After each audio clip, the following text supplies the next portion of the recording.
Last episode we left off with a crushing victory for the Allies in Germany.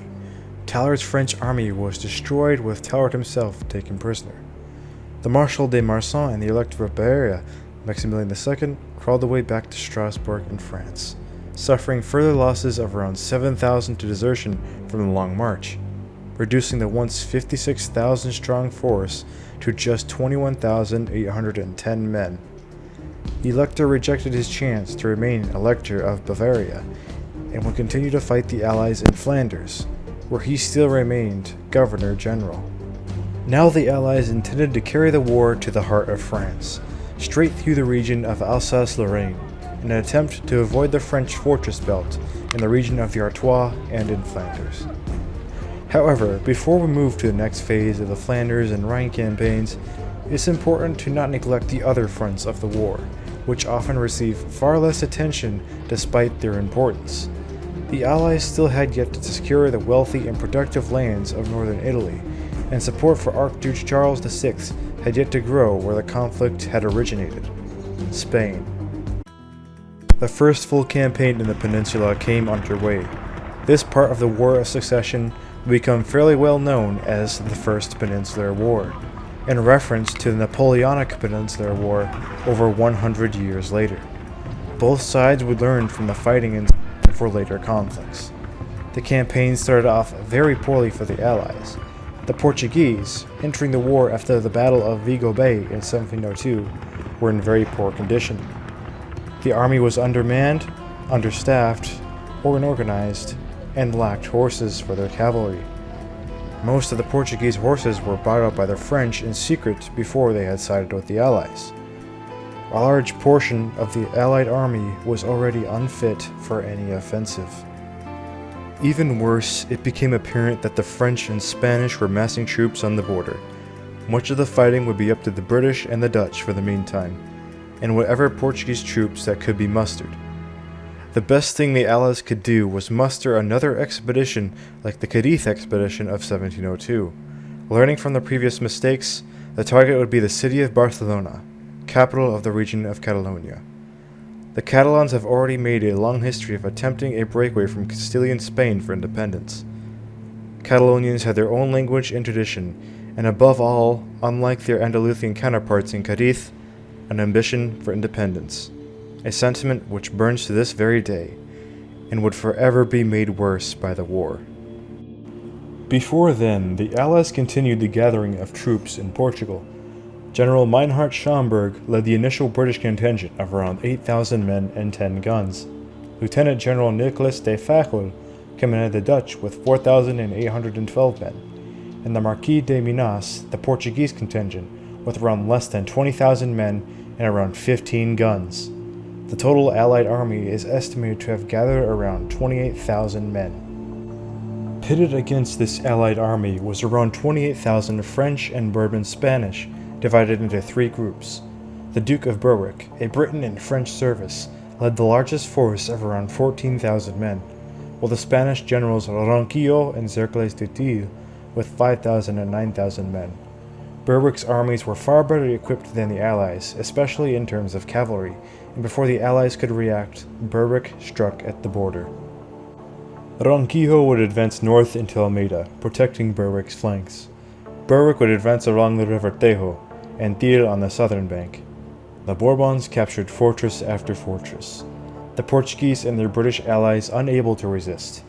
Only the fortress of Vidana Alvejar held with more resistance, but that too fell quickly. De Fagel's Dutch contingent laid ahead at Extremos concerning Berwick. He detached 4,000 men under General de Thou to launch an attack on De Fagel, would Berwick besiege the fortress of Castelbranco, which fell also very quickly. De Fagel quickly left to join Minas in Almeida after realizing he was about to come under attack. Berwick moved to Portalegre, where the Duke joined Tilly. This force was strong and was garrisoned by more British and Portuguese troops, who surrendered again almost immediately. An unknown number of more Allied troops had been captured the same day. On the 27th of May, de Thou caught some of De Fagel's troops off guard, which also surrendered after what is described as a token resistance. but de Fejol and the rest of his men escaped. In the north, Ronquillo, outnumbered greatly by Minas, decided to destroy much of the Beira province instead of engaging him. Minas began to march past him to Ciudad Rodrigo to give the same treatment. Berwick, however, moved southward, and Minas was ordered to confront Ronquillo. The two forces clashed on the 11th of June. The Franco-Spanish cavalry initially did well, but the combat devolved into a back-and-forth melee.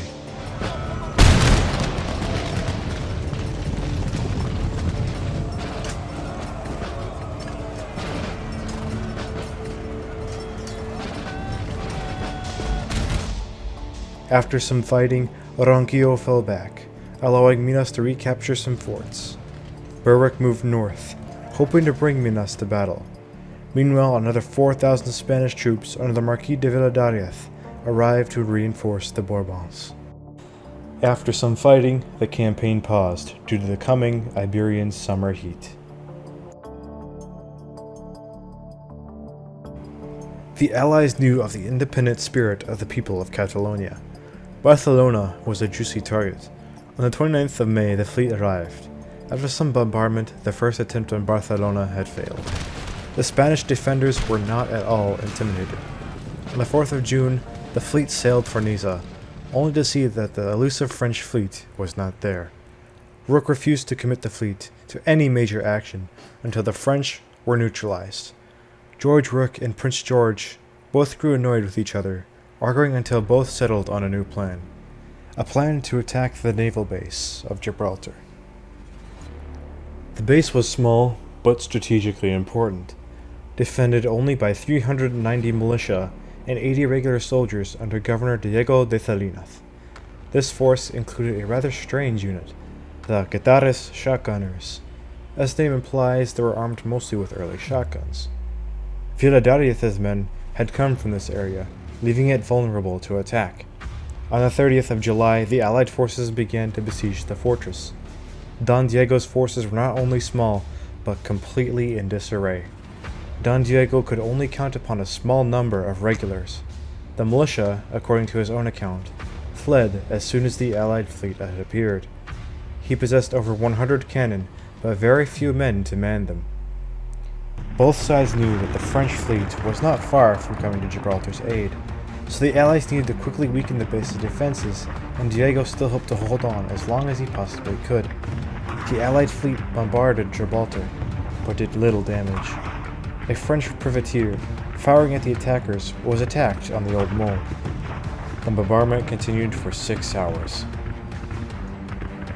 The damage done to Gibraltar's defenses seemed to have been enough to discourage the defenders, seeming to have caused them to flee. A column of civilians who took refuge at Cabrita Point began to return to their homes after the first bombardment, but a cannonball landing in front of the civilian column discouraged them as well, and they went back to Cabrita Point.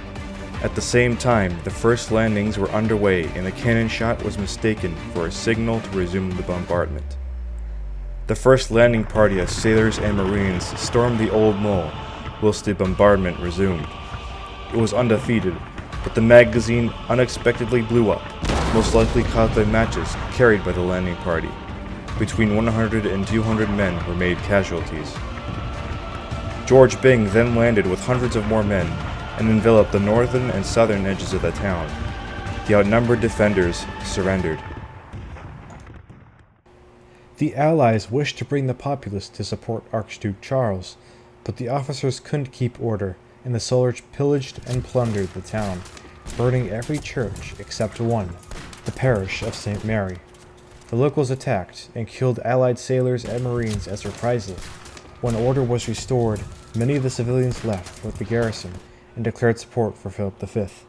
Once again, the Allies failed to bring the Spanish of Andalusia into the cause.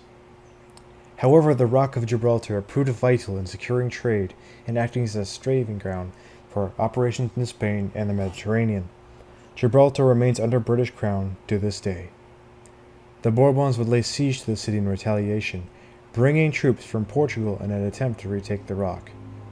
The siege ended in May as a Bourbon disaster with over 10,000.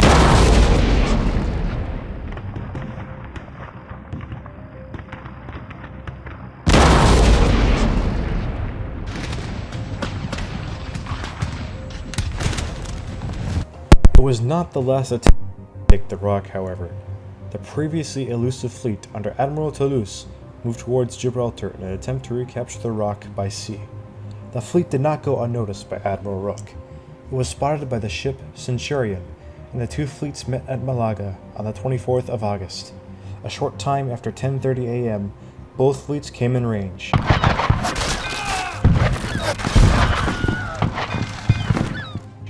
Neither side would back down. The fury of fire lasted for 3 whole hours. Chauvel's squadron prevented a major Bourbon breakthrough, and both sides gave way from the intense fighting. Neither side captured any troops. The French lost a few, though, and the Anglo-Dutch fleet suffered irreparable damage. Although the French fleet wasn't beaten, it was prevented from being able to recapture Gibraltar. Not only that, the French and Spanish wouldn't risk another large-scale general engagement for the rest of the war at sea. But it wouldn't be the last naval engagement in general. By 1705, the Bourbon siege of Gibraltar was still underway. Another naval engagement, this time much smaller, defeated a French naval squadron aiding the siege of Gibraltar. In the Battle of Cabrita Point, it was defeated, weakening the Bourbons' efforts in taking back the rock even further. And as mentioned earlier, the siege ended in May 1705 with disaster.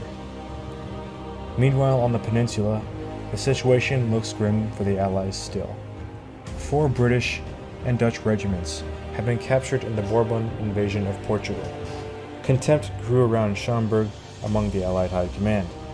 He was accordingly replaced with the Earl of Galway, a Protestant Huguenot who sought revenge on the Catholic French. With him, he brought around over 2,000 replacement troops, 1,500 British and around 1,700 Dutch. Many of the 28,000 Bourbon troops were sent to take part in the failed siege, allowing the Allies some wiggle room in Portugal. Galway took to the offensive. His first target, Ciudad Rodrigo. He assembled over 20,000 men in Almeida and sallied out. Galway was of course joined by the Portuguese general Das Minas. After some delay, Galway and Minas were joined by De Feuil and Charles Mordaunt. Instead, the target would be the city of Badajoz, with the increasing army to a strength of over 31,000 men. Das Minas headed north towards Ciudad Rodrigo, whilst Galway went straight to Badajoz. The other commanders captured smaller fortresses, instead, by the 20th of May. Meanwhile, on the Bourbon side, Berwick had been temporarily replaced with the Marshal de Tesse. De Tesse ordered General de Thou to confront Minas. It worked, convincing Minas to retreat and take summer quarters. Galway, however, laid siege to Badajoz. The defenders refused to surrender, and Galway's troops dithered to the summer heat. After citing cavalry reinforcements from Marshal Tesse, Galway was forced to retreat by June the 13th. Galway again attempted to besiege Badajoz in October of 1705, making much more headway. The Spanish defenders fought with even greater tenacity, however. Galway himself lost an arm during the siege, and the second siege ended in frustration when de Tesse again relieved the city. On the morning of October 14th, Tesse attacked the Allied lines first thing in the morning. During the confusion, the Bourbons gained a strong position, convincing Das Minas and De Feuil to retreat. The Allied invasion from Portugal ended back where it started. De Feuil's immediate withdrawal angered the Allied command enough to recall him back to the Netherlands, a decision which may have pleased him, as he expressed wishes to return to his homeland. The Allied High Command failed to communicate and agree on one strategy, a problem that plagued the Grand Alliance throughout the entire war, and to devastating effect in Spain. But not all was lost. To follow up on Gibraltar's capture in 1704 and cover the defeats at Badajoz, another amphibious landing at Barcelona came underway. Intelligence reports indicated growing Catalan contempt for the Bourbon Philip V.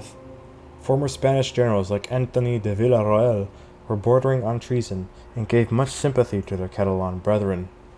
Charles Mordaunt, Earl of Peterborough, was appointed to the task. He threw together a force of English, Irish, Dutch, and Catalan rebels for the expedition in Lisbon. The candidate Archduke Charles himself even accompanied the expedition. On August the 5th, the expedition set sail for Barcelona from Gibraltar. But the Allied command couldn't seem to agree with each other. Mordaunt wanted to abandon the expedition and return to Italy. Chauvel wanted to stay, and Darmstadt with him. After 3 long weeks, it was settled that the attack on Barcelona would resume. On the 17th of September, the Allies attacked the fortress of Montjuic outside the city with devastating effect. The garrison surrendered the same day. Unfortunately, Prince George of Hesse-Darmstadt fell dead before the battle started, demoralizing his troops. The Allies still managed to overrun the fort. The fall of Montjuic opened up Barcelona to the Allies. On the 24th of September, the Allied guns opened up on Barcelona's walls, and on the 3rd of October opened a breach in the city. The disaffected people of Barcelona attacked the Spanish garrison, many of whom ended up joining the cause of Archduke Charles anyways. The capture of the city was a major achievement.